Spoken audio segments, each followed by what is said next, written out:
Auto insurance can all seem the same until it comes time to use it. So don't get stuck paying more for less coverage. Switch to USAA Auto Insurance and you could start saving money in no time. Get a quote today. Restrictions apply. USAA. If you're thinking, I should go for a run today, but it looks like it could rain, Sierra says save on epic rain jackets. If you're also thinking, but I can't go out in these beat-up old running shoes, Sierra says save on top brand running shoes. And if you're still thinking, but I'm also busy performing brain surgery, well then we say, you really should have led with that. Sierra, let's get moving to your local store, like now. Go! Okay, this is Nick Egan saying, whenever you get the chance, listen to What Difference Does It Make? Keeps you in touch with the past and keeps you back in the future.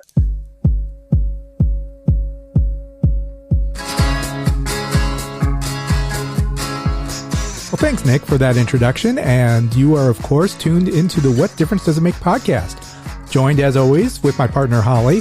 We're going to start talking about videos. Nick directed some of our favorite music videos from the 80s and 90s. And we're going to talk a little bit about the ins and outs of what goes into making a video and what made these videos so memorable. So let's get started. Your first video for Real Wild Child, I watched it yesterday. There is a very quick shot of a woman wearing a Nevermind the Bollocks t-shirt. Did you throw that in as like a nod to Malcolm, like a thank you, or is that just? Yeah, I tell you what happened with that. I was given the footage from the Ritz. They played at the Ritz, so it may have been an audience member. I can't remember. I have to have a look at it again. I haven't seen that video for a long time. I don't think so, David, in all honesty. I think if anything happened, it kind of happened accidentally because I didn't really know what the hell I was doing when I was making that video because I'd never done anything before. And I was trying to do graphics on it and I wanted to distort the images and I took some photographs. I'd done another photo shoot from blah, blah, blah. But it was, I literally landed in LA and was given that job because I did the album cover because they needed it out quickly. And I was lucky because, and I say this a lot, the first thing you do is really important to what you do eventually. And I was really lucky that my first record cover was The Clash. The Clash is White Man and Hammer's Palais. My first album cover was Dexter's Midnight Runners, which is an iconic thing. And then Bow Wow Wow. My first video was with Iggy Pop. And you can't, they're difficult to argue with those in terms of selling yourself to people because, they're considered influential. So I wasn't conscious of that at the time. And I wasn't conscious of where I sat with the culture that I was involved in. In those days, and as opposed to now, you really had to go out and be in the world. You had to go and circle. You had to go and network, if you like. You had to go and meet people. You had to put your profile. Whereas now you do all that with social media. You couldn't do that then. You had to actually be out and meet people. And I still think I was recently invited to Nike do an inspirational speaker program where they invite people up to come and speak to their staff on their campus. And I was invited to do that. And I went up there and I talked to these kids who basically have got everything that I didn't have in terms of when I was younger, nobody invited me to come, someone like me to come and talk to them. They bring the world to these people who sit by the computers. And I said, I think it's great you've got the technology and the research that you've got at your fingertips. That's something I never had. I had to go to a library. You've got this, and I think that's a wonderful thing. I said, but biggest inspiration, I think, if anything, is meeting people. And this generation seems to be so loath in doing that. They'd rather text than speak on the phone. They'd rather email than go and have a meeting. They'd rather... And I said, I meet people, all kinds of people, and people are still the greatest inspiration. You'll meet people that you have no clue what they're about, and then they'll start telling you things, and then you'll go, oh my God, what an incredible story. So meeting people, I think, it's like even, I was thinking about you and I, Dave, and how we met under these things, and neither of us knew anything about what each other did, but somehow we got this connection, and then it took us to this point. That would never have happened, I don't think. If it was just based off of being on social media. You can really pick and choose who you want to meet that way. You can't pick and choose who you want to meet when you go out into the world. That's true. You bump into that. One of my favorite pictures that's on your website is you're at I guess it's the Boy George's birthday party in the 82. Oh, yeah. Paint that picture for me. I'm kind of curious as to what was going on at that time. You know who took that picture? Please tell me. Andy Warhol. Okay. No, it was at Mr. Chow's in New York. We were having dinner at Mr. Chow's, and Andy Warhol was a really loved George. When I first moved to New York, I saw Andy Warhol walking down the street, and I flipped out. I'm like, because he was my favorite artist when I was at school. He was my favorite. And my girlfriend at the time said, "Oh God, you know that's nothing. Andy Warhol's everywhere." And she was right. I mean, Andy Warhol literally was wherever you went to. And he never said much. He was very much a voyeur, Andy was. And he always had that camera. And so he took that picture. And I guess it ended up in Interview magazine. But there was his goddaughter, Kate Harrington, was the fashion editor of Interview magazine. And she said, "Oh, I want to do..." They were doing this thing about music. And she said, "I want to do an interview with my friend Nick Egan. He's an album cover designer." And when she showed the interview, he said, "I know that man. I see him everywhere." He said, "That's great that he does something." Because obviously he realized most people in New York didn't actually do anything. I did something. So he said, "Oh, I'd like to do something special for him." And Kate said, "Well, he loves your work." So he gave me this book.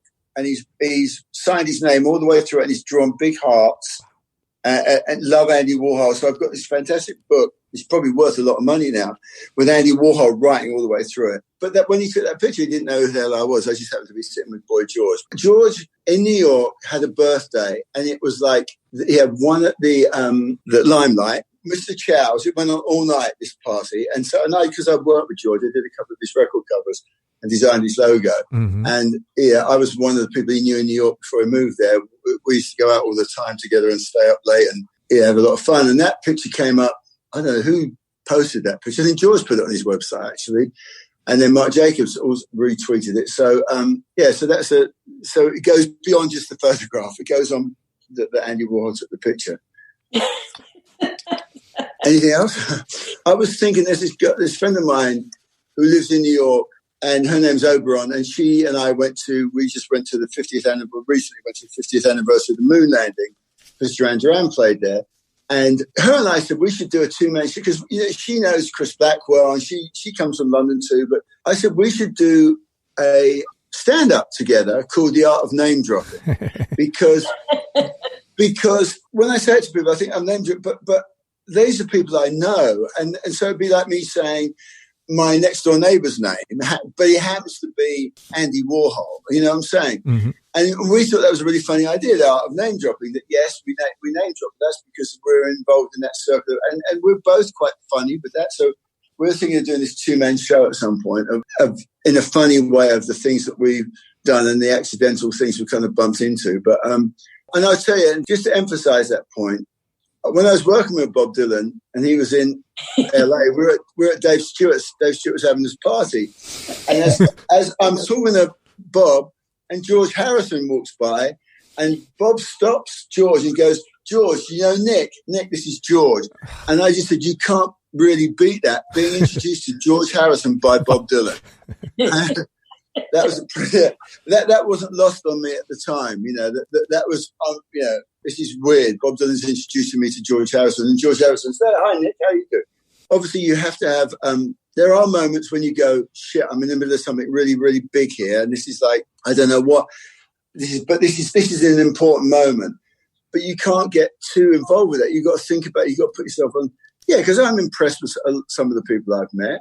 I tell you, the person I've most been impressed ever meeting, though, was a guy called Tom Kenny. Do you know who he is? He does the SpongeBob. I was about to say, that is the SpongeBob guy.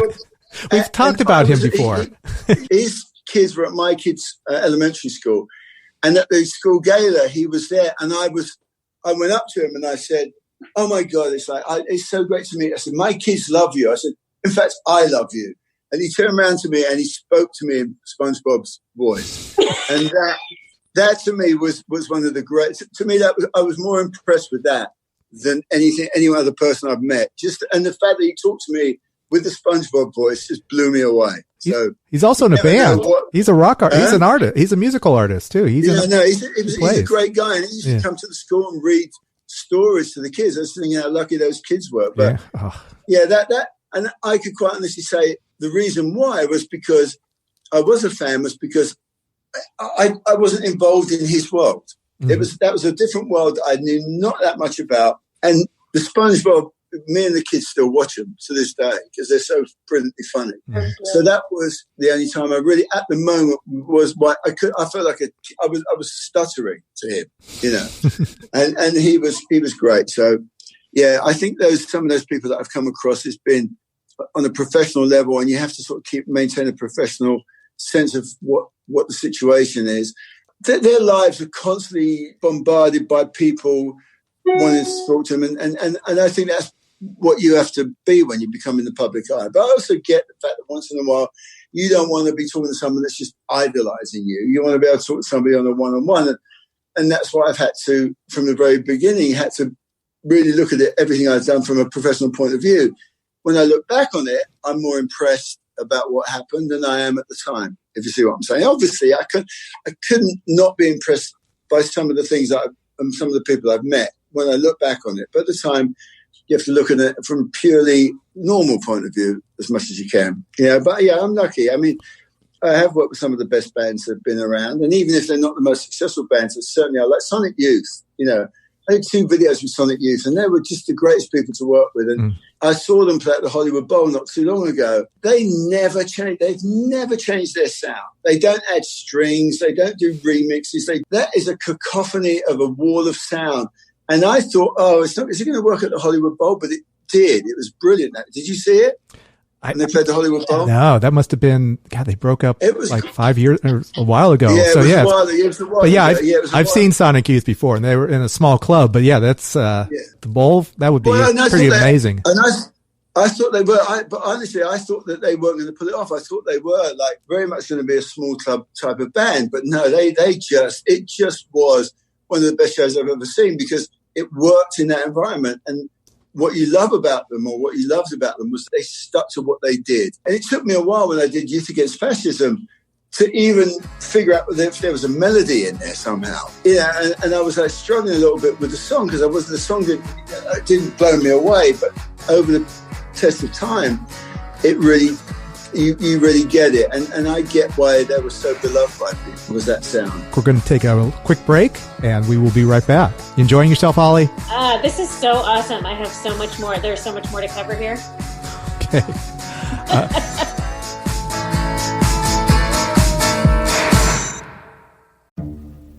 When you stay at a Vrbo, you always get the whole home. Not part of it, but the whole upstairs, the whole downstairs, the whole fridge, the whole backyard, and the whole nap room. Because is it really a vacation home if you have to share it with a host? Only whole vacation homes. Always all yours. Book on the Vrbo app.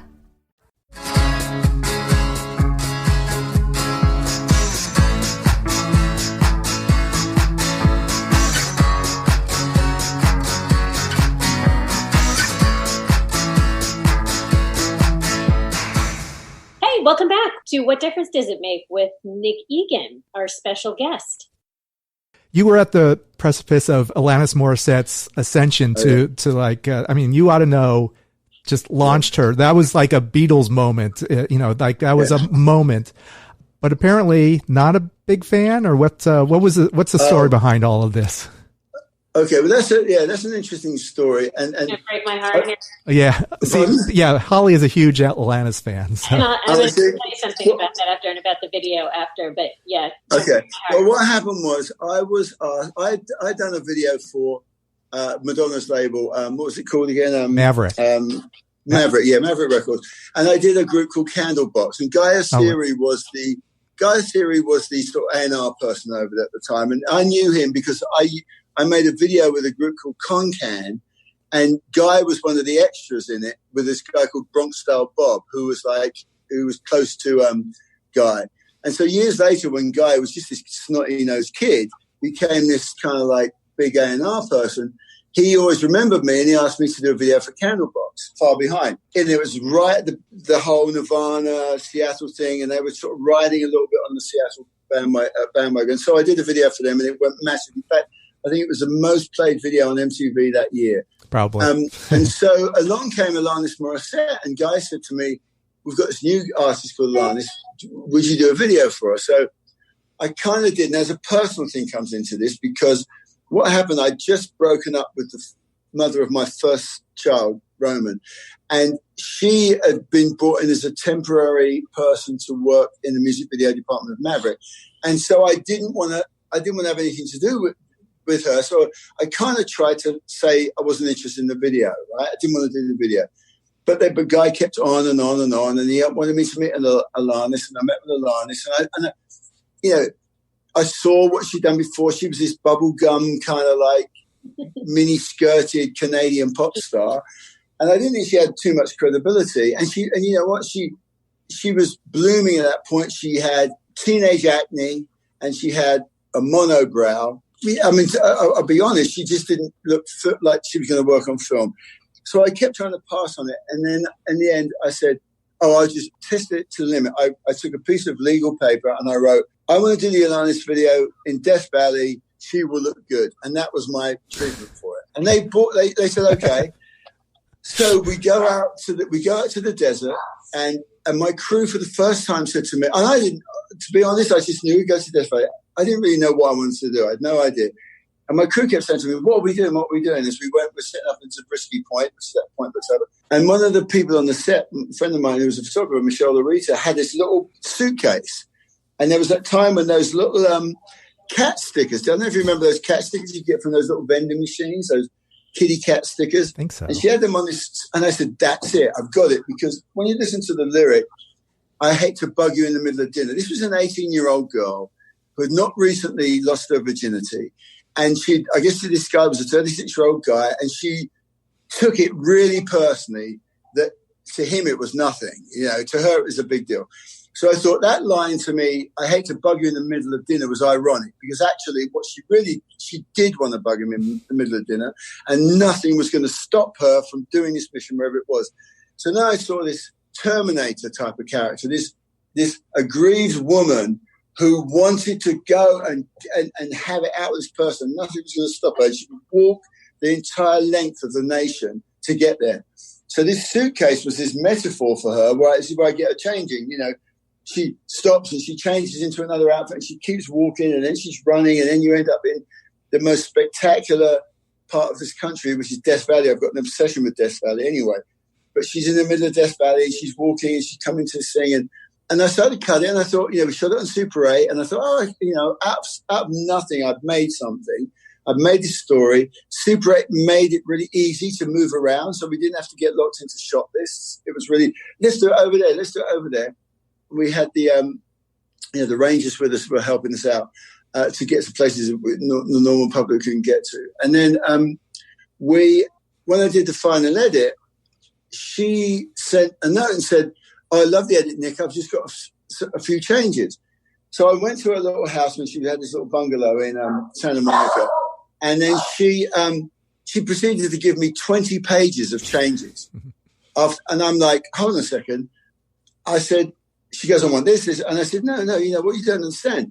She goes, I want more close-ups. Now, the reason I didn't do close-ups because her skin was bad. And she had this monobrow. And the way she was delivering the song was intense. Don't get me wrong, it was great.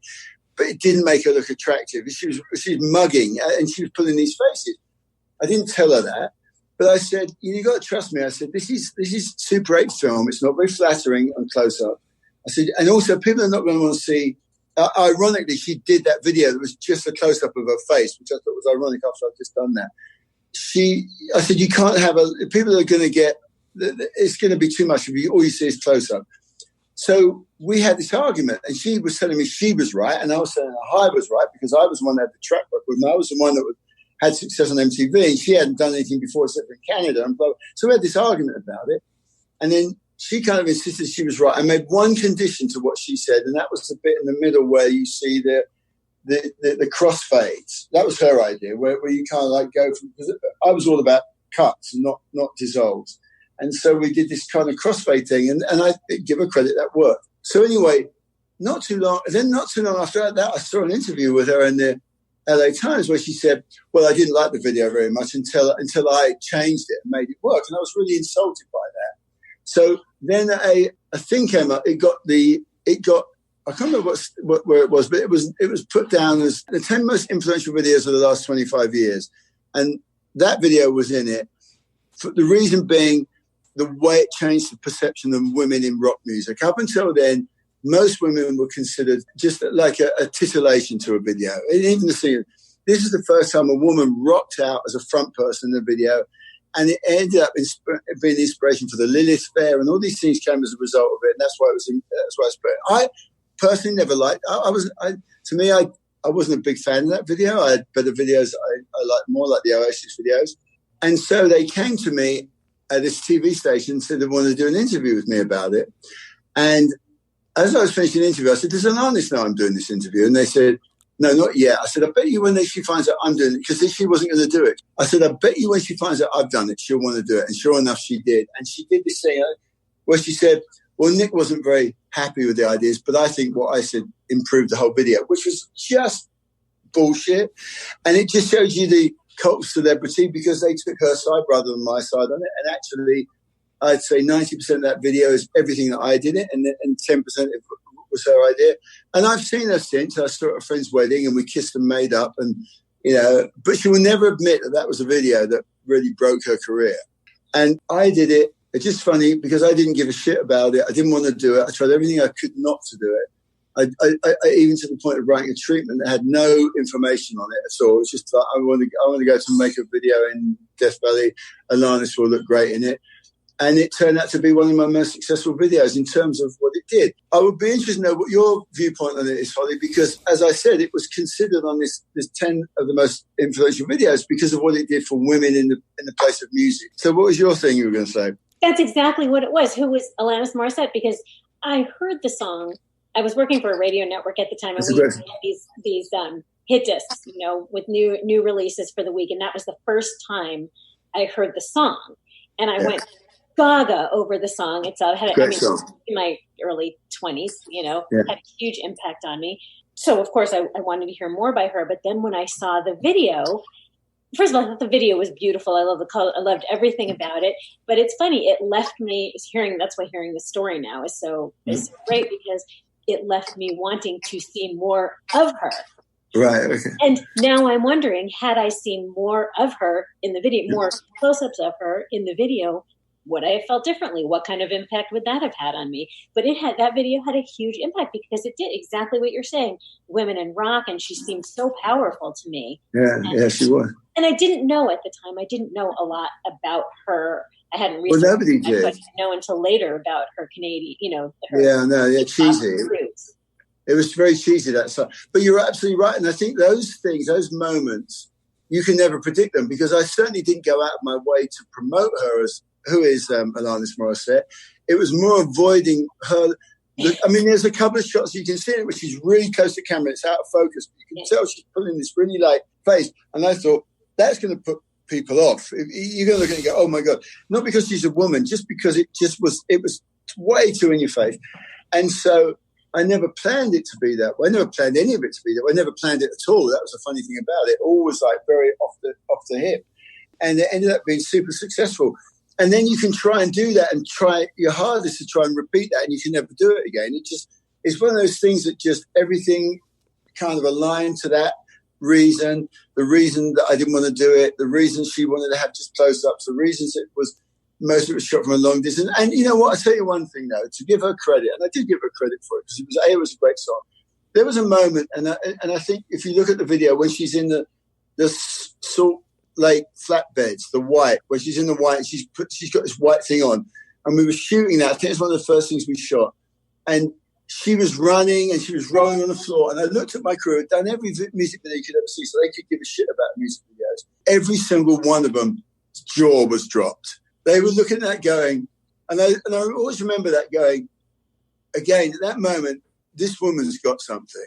As much as I might not get on with her, at that point I did get on with her. I only didn't get on with her when it came to the edit. I got on with her great up until that point. But I just remember being with this crew, and I always look at my crew and see how they respond. And most of the time they're doing other stuff and this person's performing. But this one, every single one of them was looking at her. And I thought, shows that she's got something. She was an incredible, incredible performer. I mean, just her confidence, her kind of like you would have thought she was doing that to save her life, the intensity she put into that performance. And she kept that level the whole time through the shoot. She maintained that level of like intensity. She's an intense person. Her lyrics, I mean, you tell by her lyrics how deep, I don't think I would want to get in there.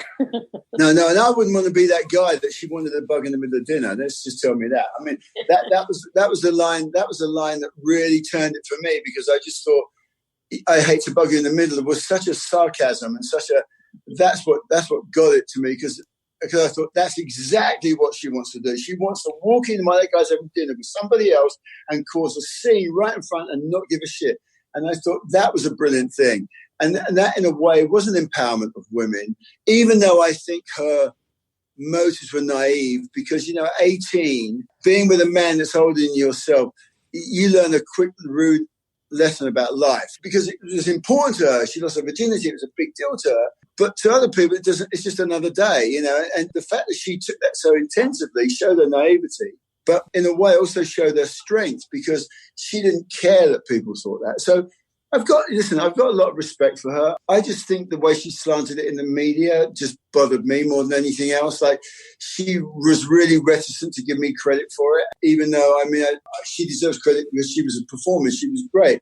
But, I deserve credit for actually capturing that on film and pushing her to what I did by making up this story of her. This is what you're going to be. You're going to be like the Terminator. That's what I told her. But, in the Terminator, you can't stop Arnold Schwarzenegger. He just keeps going and going and going. And that was what I put in her head. I said, you're the Terminator. You're coming across the country. Nothing, not the military is going to stop you from getting to where you're going to go. And she took that on and she did it really, really well. So, yeah, the other stuff was accidental, but yeah, it was great, powerful, I'm offended at that. I mean, about her, I considering that video pretty much, the music also, but launched her into stardom. And it's weird because if you look at all those subsequent videos, they're nothing like that. No. They're nothing like it. They're very slightly hippie, slightly, she did that when she was naked, which I think was a big mistake with Stefan Sidney. She did the total close-up, which I think is, it was interesting. I think that it wasn't the kind of video that she really would have done herself, but it was because I was so used to working with bands and I was so good at bringing out performance in people. And I think the record label convinced her that it was right. And she did everything. She was great when I was working with her. But I noticed that everything after that was nothing like she never really rocked out like she did on that. No, definitely not. I think I'm sort of lightening up on, because you do a job. There's been videos I've done and I've gone, oh, you know what? I didn't enjoy that. So I don't enjoy looking at the video.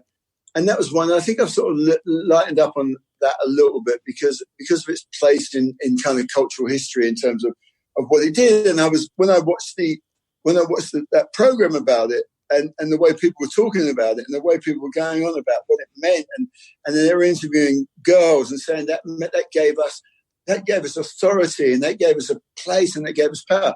Then it touched me that I had been involved, because I'm a big, big supporter of women and equality for women and women in rock. And so to have had a part in that, because I always had as many women on the crew as I could get. I was always close. My producers were always women. To have had that effect on women and yourself as well, Holly, is a proud moment for me to have done in the political sense of what I've done. So yeah, I'm beginning to see it more and more from that point of view than I did from my own personal point of view. But thank you for saying that. Oh, pleasure. But also, don't get me wrong. I'm a fan of the NXS and Duran and all that as well. Okay, someone asked me recently when I did this interview with the Duran Duran fan website, and they asked me, "You never really ever feel like you finish what you finish. You have to hurry up. You got to finish your deadline. So you have to finish. You have to make compromises." The one video I've ever done, it's one of my most recent videos, is the Duran Duran Pressure Off video.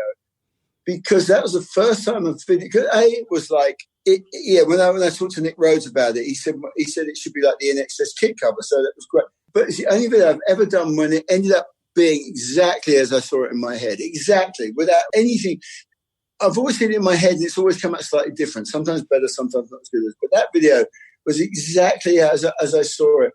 And what I got from that video was every single shot in that video is an individual. I've never got them together in one place, and I had to shoot the band in London, and I had to shoot Nile Rodgers and Janelle Monáe in Los Angeles.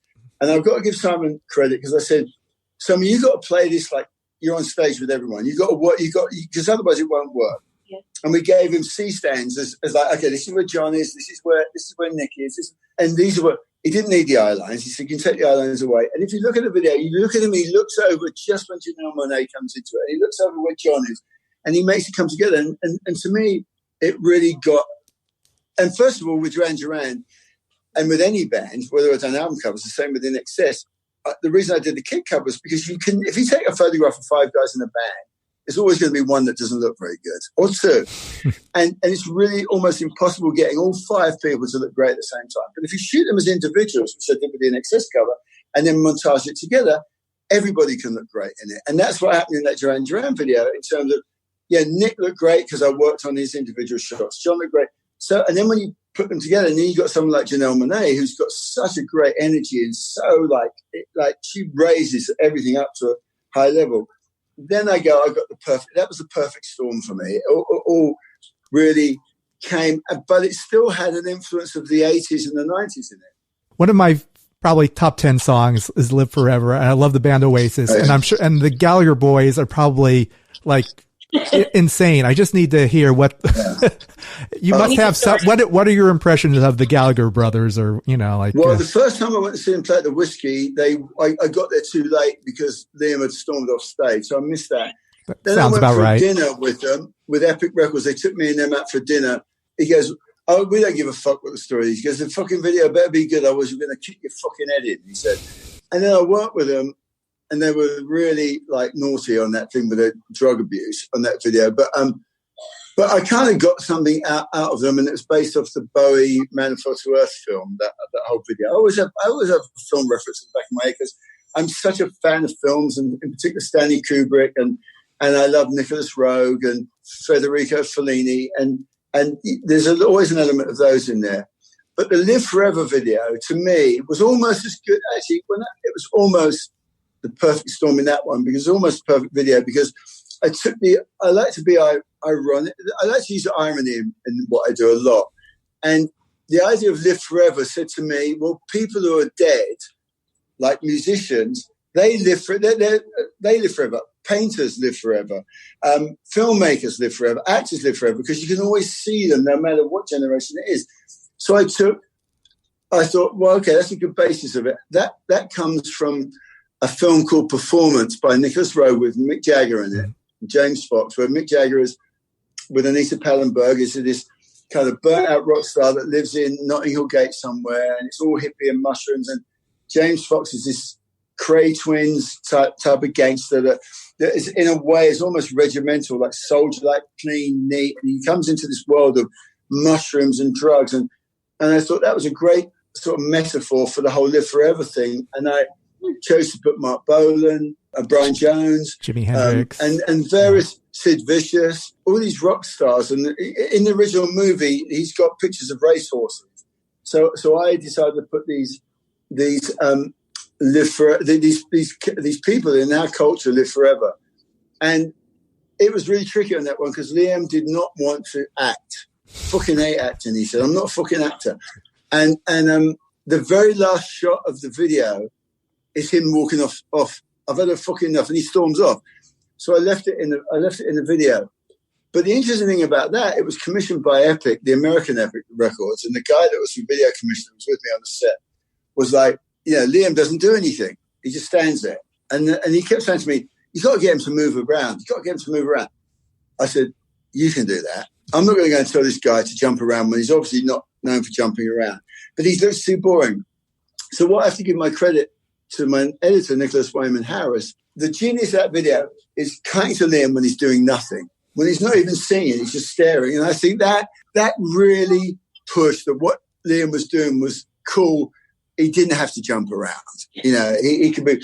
But I did about 6 videos for them. I mean, Duran Duran and Oasis are the most I've ever done videos for.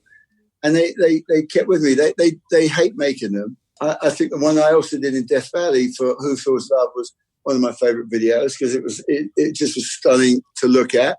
But I had a sort of camaraderie with them, and that was over Dave, it was over soccer because they're Man City supporters, and we did a lot of talking about soccer. And I support Chelsea, they support Man City, and we'd have big conversations about that. I got on with them relatively well. They like to be contrary, and they're sort of purposely negative. That's their thing. Mm-hmm.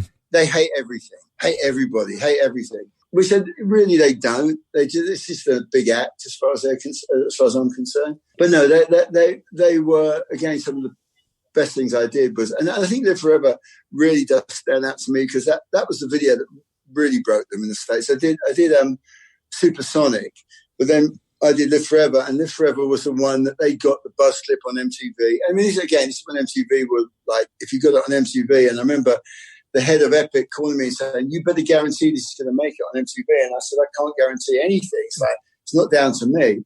But it did, and it got the buzz clip, and it really broke them in America. They never made it as big in America as they could have done, but that certainly took them over into the next level, really, that video. I look at it and I go, I'm very proud of it. It came out second to the Duran Duran video in terms of how I saw it in my head, The top for me. Anything else? Well, let's talk about where you are now. I've been doing a lot of artwork. I've been doing a few videos. I worked with this fashion company called Le Superb, and I shot a promotional video for them. It's on the website, and I've been working with Mindy Abair, who was the chairman. She was the president of the Grammys when I was on the board. I was a governor at the Grammys for 2 years, and she was the president. And her and I, she's a preeminent jazz sax player in the world, female jazz. And I was just working on a new album cover with her. And there's another artist who I was working to do a video with, who was in a band called Fabulon, who I did a video 20 years ago. It was a brilliant song that never kind of made it, called In a Mood. And he's coming out with a new record, which is great. It's a brilliant sort of glam rock record. And I was about to do a video for him. So what I've been doing in the meantime is shooting miniatures. I've been making these miniatures and shooting exteriors as miniatures. So yeah, I keep constantly busy. You don't get paid a lot of money like you used to anymore, but you keep busy, basically, in order to survive. That's what we're all trying to do here. Yeah, we're all trying to do. And at the same time, stay healthy. Exactly. I'm always busy. I've got a certain independence because I did a video for this girl, this Australian girl, which is also on my website. And she's a wrestler. And we went out to the desert, and I used all my family to help me with that. My son was a camera, and my daughter, who's only 14, was a stunt driver, believe it or not. She drove a stunt car. I mean, because we were down these desert roads, and my other son was helping with driving the follow car. So I've got them all involved in it, and it turned out to be a pretty good video. And I get invited to go and speak at certain places and get a lot of interviews. So that's good. Keeps me relevant, I suppose. For sure. That's why we want to talk to you. Yeah, it's great. It's great talking. Yeah, it's wonderful talking to you. I really do appreciate what the two of you do. I've enjoyed this. I've subscribed to your podcast. Yeah. Thank you. So despite me being involved with it or not, I thought it was an interesting thing to have an access to. So, all right, so guys, I hope it all turns out well. Thank you. Perfect. Thank you. All right. So that was great. Thank you so much, Nick. I really appreciate the time. Love having you here. This was wonderful. Next time, if we do another one, it'd be nice to do it sitting down with you in the same room. That's right. And maybe I'll see you on the pitch. We can, if you got to pick up a soccer game or something, we could play. All right. Thanks a lot, Nick. Care. Yeah. Thank you. Thanks. Bye. See you around. Bye. Nick Egan, everybody. Well, thank you so much for tuning in. Make sure to follow us. You can find us on our website, wddimpodcast.com, Facebook. It's WDDIM Podcast. Twitter, the same. Instagram, the same.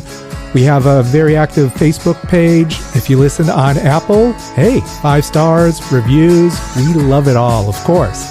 Until next week, this is Dave. This is Holly. Check you later. Over and out.